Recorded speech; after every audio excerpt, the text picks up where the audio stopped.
अद्भुत पौराणिक कथा। शिव और सती का प्रेम। दक्ष प्रजापति की सभी पुत्रियां गुणवती थीं।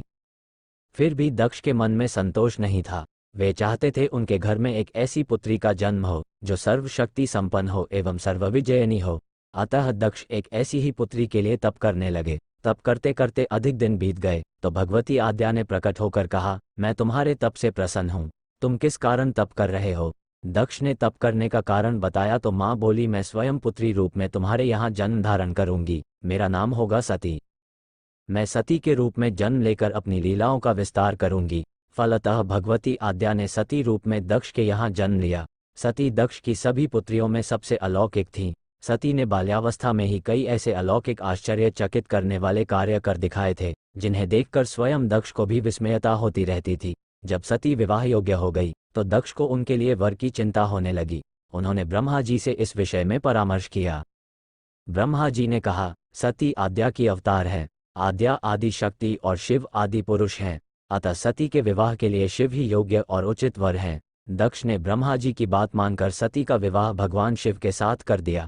सती कैलाश में जाकर भगवान शिव के साथ रहने लगी। भगवान शिव दक्ष के दामाद थे, किंतु किसी वजह से दक्ष के हृदय में भगवान शिव के प्रति बैर और विरोध भाव पैदा हो गया। एक बार देवलोक में ब्रह्मा ने धर्म के निरूपण के लिए एक सभा का आयोजन किया था। सभी बड़े बड़े देवता सभा में एकत्र हुए। भगवान शिव भी इस सभा में बैठे थे। सभा मंडल में दक्ष का आगमन हुआ। दक्ष के आगमन पर सभी देवता उठकर खड़े हो गए, पर भगवान शिव खड़े नहीं हुए। उन्होंने दक्ष को प्रणाम भी नहीं किया। फलतः दक्ष ने अपमान का अनुभव किया। केवल यही नहीं, उनके हृदय में भगवान शिव के प्रति ईर्ष्या की आग जल उठी। वे उनसे बदला लेने के लिए समय और अवसर की प्रतीक्षा करने लगे। एक बार सती और शिव कैलाश पर्वत पर बैठे हुए परस्पर वार्तालाप कर रहे थे। उसी समय आकाश मार्ग से कई विमान कंखल की ओर जाते हुए दिखाई पड़े। सती ने उन विमानों को देखकर भगवान शिव से पूछा, प्रभु, ये सभी विमान किसके हैं और कहाँ जा रहे हैं? भगवान शकन ने उत्तर दिया, आपके पिता ने बड़े यज्ञ का आयोजन किया है। समस्त देवता और देवांगनाएं इन विमानों में बैठकर उसी यज्ञ में सम्मिलित होने के लिए जा रहे हैं। इस पर सती ने दूसरा प्रश्न किया, क्या मेरे पिता ने आपको यज्ञ में सम्मिलित होने के लिए नहीं बुलाया? भगवान शंकर ने उत्तर दिया, आपके पिता मुझसे बैर रखते हैं, फिर वे मुझे क्यों बुलाने लगे? सती मन ही मन सोचने लगी, फिर बोली, यज्ञ के इस अवसर पर अवश्य मेरी सभी बहनें आएंगी। उनसे मिले हुए बहुत दिन हो गए। यदि आपकी अनुमति हो तो मैं भी अपने पिता के घर जाना चाहती हूँ। यज्ञ में सम्मिलित हो लूंगी और बहनों से भी मिलने का सुअवसर मिलेगा।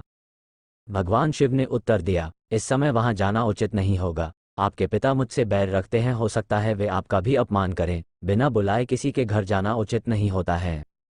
इस पर सती ने प्रश्न किया, ऐसा क्यों? भगवान शिव ने उत्तर दिया, विवाहिता लड़की को बिना बुलाए पिता के घर नहीं जाना चाहिए, क्योंकि विवाह हो जाने पर लड़की अपने पति की हो जाती है। पिता के घर से उसका संबंध टूट जाता है। लेकिन सती पिहर जाने के लिए हट करती रहीं, अपनी बात बार बार दोहराती रहीं। उनकी इच्छा देखकर भगवान शिव ने पिहर जाने की अनुमति दे दी। उनके साथ अपना एक गण भी साथ में भेज दिया। उस गण का नाम वीरभद्र था। सती वीरभद्र के साथ अपने पिता के घर गईं। घर में सती से किसी ने भी प्रेमपूर्वक वार्तालाप नहीं किया। दक्ष ने उन्हें देखकर कहा, तुम क्या यहाँ मेरा अपमान कराने आए हो? अपनी बहनों को तो देखो, वे किस प्रकार भांति भांति के अलंकारों और सुंदर वस्त्रों से सुसज्जित हैं। तुम्हारे शरीर पर मात्र बाघांबर है। तुम्हारा पति शमशानवासी और भूतों का नायक है। वह तुम्हें बाघांबर छोड़कर और पहना ही क्या सकता है? दक्ष के कथन से सती के हृदय में पश्चाताप का सागर उमड़ पड़ा। वे सोचने लगी, उन्होंने यहाँ आकर अच्छा नहीं किया। भगवान ठीक ही कह रहे थे, बिना बुलाए पिता के घर भी नहीं जाना चाहिए। पर अब क्या हो सकता है, अब तो आ ही गई हूँ। पिता के कटु और अपमानजनक शब्द सुनकर भी सती मौन रहीं। वे उस यज्ञमंडल में गई जहाँ सभी देवता और ऋषि मुनि बैठे थे तथा यज्ञ कुंड में धू धू करती जलती हुई अग्नि में आहुतियाँ डाली जा रही थीं। सती ने यज्ञ मंडप में सभी देवताओं के तो भाग देखे, किंतु भगवान शिव का भाग नहीं देखा। वे भगवान शिव का भाग न देखकर अपने पिता से बोली, पितृश्रेष्ठ, यज्ञ में तो सबके भाग दिखाई पड़ रहे हैं, किंतु कैलाशपति का भाग नहीं है। आपने उनका भाग क्यों नहीं रखा? दक्ष ने गर्व से उत्तर दिया, मैं तुम्हारे पति शिव को देवता नहीं समझता। वह तो भूतों का स्वामी, नग्न रहने वाला और हड्डियों की माला धारण करने वाला है। वह देवताओं की पंक्ति में बैठने योग्य नहीं है। उसे कौन भाग देगा? सती के नेत्र लाल हो उठे। उनका मुखमंडल प्रलय के सूर्य की भांति तेजोदीप्त हो उठा। उन्होंने पीड़ा से तिलमिलाते हुए कहा, ओह, मैं इन शब्दों को कैसे सुन रही हूँ, मुझे धिक्कार है। देवताओं, तुम्हें भी धिक्कार है।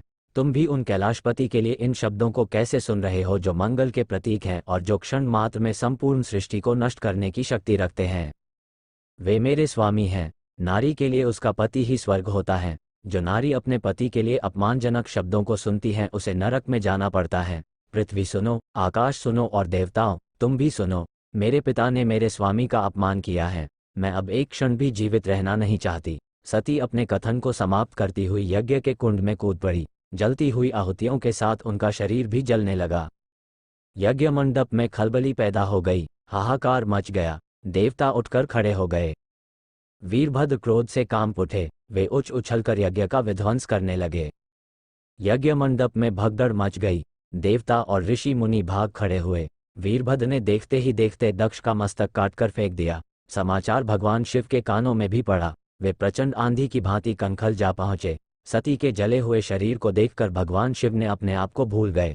सती के प्रेम और उनकी भक्ति ने शंकर के मन को व्याकुल कर दिया। उन शंकर के मन को व्याकुल कर दिया जिन्होंने काम पर भी विजय प्राप्त की थी और जो सारी सृष्टि को नष्ट करने की क्षमता रखते थे। वे सती के प्रेम में खो गए, बेसुध हो गए। भगवान शिव ने उन्म की भांति सती के जले हुए शरीर को कंधे पर रख लिया। वे सभी दिशाओं में भ्रमण करने लगे। शिव और सती के इस अलौकिक प्रेम को देखकर पृथ्वी रुक गई, हवा रुक गई, जल का प्रवाह ठहर गया और रुक गई देवताओं की सांसें। सृष्टि व्याकुल हो उठी। सृष्टि के प्राणी पुकारने लगे, त्राहिमाम त्राहिमाम। भयानक संकट उपस्थित देखकर सृष्टि के पालक भगवान विष्णु आगे बढ़े। वे भगवान शिव की बेसुधी में अपने चक्र से सती के एक एक अंग को काट काट कर गिराने लगे। धरती पर 51 स्थानों में सती के अंग कट कट कर गिरे। जब सती के सारे अंग कट कर गिर गए तो भगवान शिव पुनः अपने आप में आए। जब वे अपने आप में आए तो पुनः सृष्टि के सारे कार्य चलने लगे।